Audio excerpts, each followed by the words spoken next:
Yeah, Grenada, it's just north of Trinidad. And so after serving 10 months in Guyana, I was sent to Grenada. And in Grenada, when I got there, there was 4 companionships.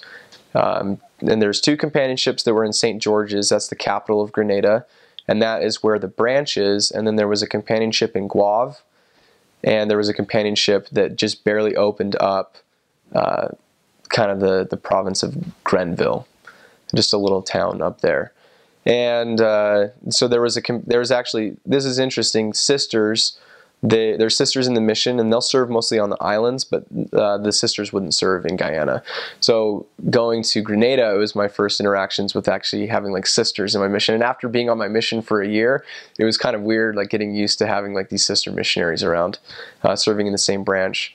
But probably the coolest thing about like the location of the church in Grenada is that they bought this building it's a beachfront property, and they converted it into the church. And so if you go to the back of the church, you have this view of the beach and the ocean. You can kind of see the island jutting out.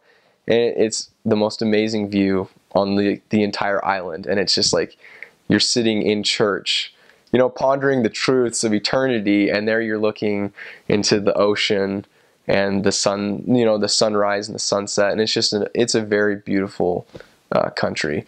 So going from Guyana, where there was trash in the streets and there was garbage everywhere, to going to Grenada, where it was like, kind of like this paradise. It was kind of an interesting change and experience for me, but even though my heart is still in Guyana, I love that place. But yeah, with Grenada, I served in St. George's for the 4 months that I was there, and we actually lived in this area called Tempe. And since then the missionaries have moved, but it was on the very top of this hill. And to get home at night, there was this hillside that it had to have been at least like this steep, and there was 200, I think, yeah, 200 steps up the side of this hill, and we called it the steps to Mordor, and we'd hike them every single night. And by the time you got home, it was just like, it was the easiest thing to lay down in bed and fall asleep. Like, I had no problem falling asleep. And that goes for the whole time I was on Grenada, just because we walked everywhere, and there's still public transportation, just like there was in Guyana, where you pay the bus driver just a few dollars, and they'll take you really anywhere. But yeah, I walked a lot in Grenada. So when you go to Grenada, that's what you should expect, to walk up and down hills like all day. Yeah, I didn't mention some of the food that you're going to find in these places. The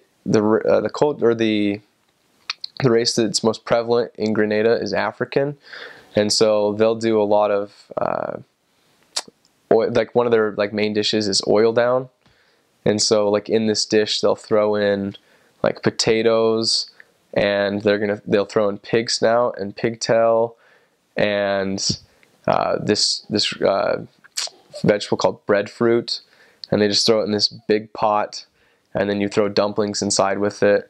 And so we ate that a lot, and it's kind of some mixed reviews. Some people like it, some people don't. I was the type of missionary who I loved eating anything, and so we ate a lot of fish in Grenada, because there's a lot. That's how a lot of people get their living, is through fishing. And actually, Guave is a fishing town, and some people might not know, but Karani James, he's the Olympic champion in the 400. And he is 400 meters, and he's from Guave, like this tiny little fishing town. So it's amazing that even like you can find the most amazing people just like in these small little obscure places. And that's what I learned about a lot of these islands, is that, you know, there's some of like God's most precious children, you know, just sitting out on these little islands. And I love reading through the scriptures and the portions where it talked about like the isles of the sea. You know, it just felt really cool to be a part of, you know, that area of the world, that I was on these islands. You know, we're just like, you know, God's children. We're just in these little remote places. But yeah, I mean, some other facts about Grenada. Yeah,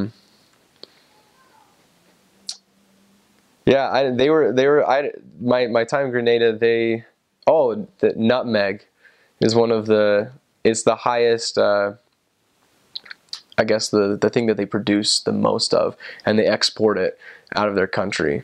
So whereas in Guyana they export sugarcane, in Grenada they export nutmeg, which is so odd. Like I didn't even, like this random island in the Caribbean, and it produces nutmeg, and so you can actually go to like these forests where like the nutmeg is found, and they have this huge factory, and you can go through the nutmeg factory and learn all about it. So that was really interesting, and so they'll get a lot of their income from selling nutmeg, and it's actually a huge tourist place. So you're going to get all of these cruise ships that come into Grenada, and so a lot of the locals, they'll actually go to the beaches, and they'll have created like bracelets and necklaces or T-shirts, and they'll sell all of these things to the tourists that are coming in. So that was interesting, seeing tourists. That was the first time I'd ever kind of had any interaction with them on my mission.